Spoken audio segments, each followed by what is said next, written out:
Direction les berges de la Sarre pour une mise à l'eau plus qu'attendue. Après une édition reportée en raison du Covid, la boucle des faïenciers s'est tenue pour la 4e fois. Une épreuve en eau libre organisée par le Cercle nautique de Sarreguemines dans le cadre de la Coupe de France. La météo est capricieuse, l'eau est à moins de 20 degrés, mais l'envie est là. Dans la quiétude de l'étang de Hanau, Mathilde Weber, étudiante en mise en scène au TNS, ouvre le festival des récits du dehors. Elle fait partie des brigades contemporaines de la traversée de l'été au TNS, qui vient de terminer ses représentations dans la métropole de Strasbourg. Pour la 2e année consécutive, la médiathèque Joseph Schaeffer invite le public hors les murs pour assister à des lectures en pleine nature. Ambiance andine au parc du Stadtweiher, les lamas et alpagas de Fabien Heitzmann profitent des câlins des enfants en cette journée dominicale. Une dizaine de stands d'artisans étaient également au rendez-vous et sur scène, élèves, professeurs ou anciens élèves de l'école de musique du pays de Bitche. Le public a bravé le temps automnal de ce dernier week-end de vacances. Après 300 ans d'histoire dont la plus grande partie s'est écrite avec le verre, le village de Götzenbrück inaugure sa nouvelle place du verre. La déconstruction du bâti comportant une importante pollution de l'air a été intégralement prise en charge par l'EPF Grand Est, à hauteur de 600 000 €. Pour la dépollution du site, les frais se sont élevés à 118 546 €, avec un reste à charge pour la commune de 23 705 €. En lieu et place d'une friche industrielle plantée au milieu du bourg, c'est une nouvelle page qui se tourne pour la commune. 3 ans de chantier avec un gros volet démolition-dépollution du site. La fin des travaux et cette inauguration coïncident, hasard du calendrier, avec le tricentenaire de la commune.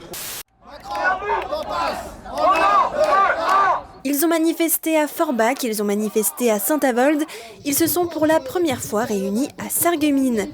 Des personnes contre la mise en place du pass sanitaire et contre la vaccination obligatoire pour certaines professions ont fait part de leur colère.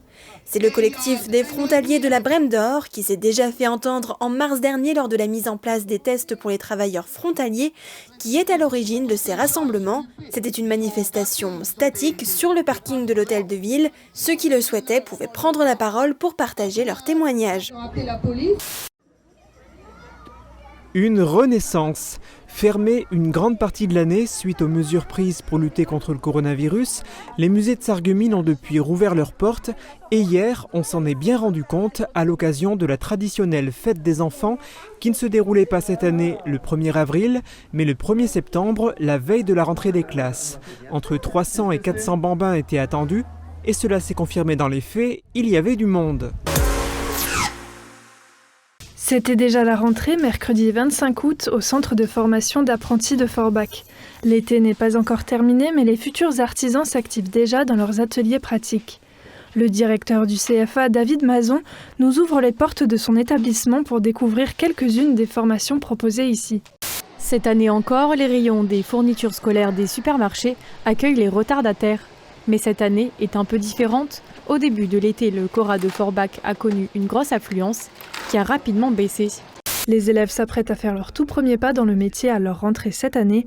Le but de cette rencontre, les rassurer en leur permettant de prendre leur marque et de sympathiser avec leurs camarades de classe qui deviendront peut-être un jour leurs futurs collègues de travail.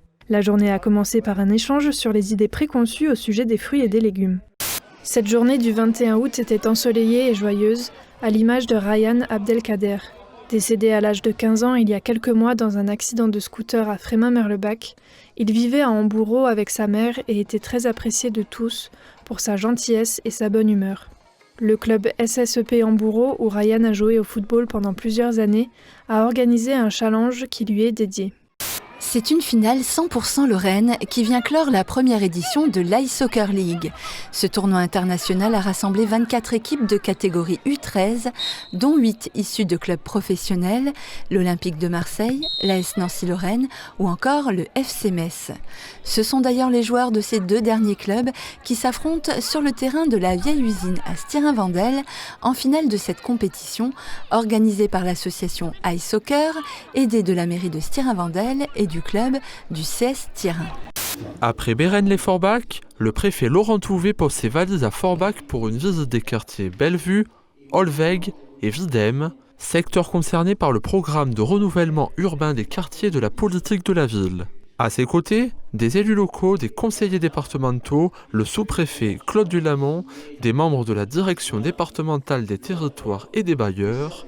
L'enjeu de cette visite est de prendre la température sociale sur les problèmes du logement et de la rénovation urbaine.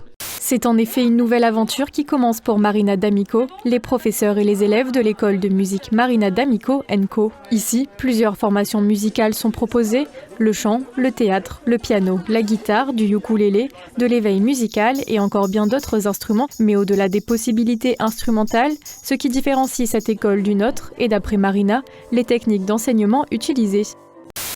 Après les élèves, place à la rentrée des élus départementaux sous la houlette de leur président Patrick Weiten.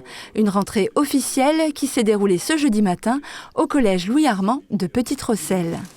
L'occasion pour le président du département de faire le point sur les différents investissements, notamment en faveur du numérique. C'était également l'heure de la rentrée pour les élèves de cours préparatoires à l'école biculturelle Élie Remeau de Frémamer-le-Bac. L'établissement propose un enseignement approfondi de l'allemand, de la petite section à l'élémentaire. La langue, mais aussi les traditions y sont travaillées pour permettre aux enfants d'en savoir plus sur la vie quotidienne de nos voisins. Comme eux, en ce premier jour de rentrée, ils se sont vus remettre une Schultüte, un cornet rempli de bonbons, fournitures scolaires et autres surprises.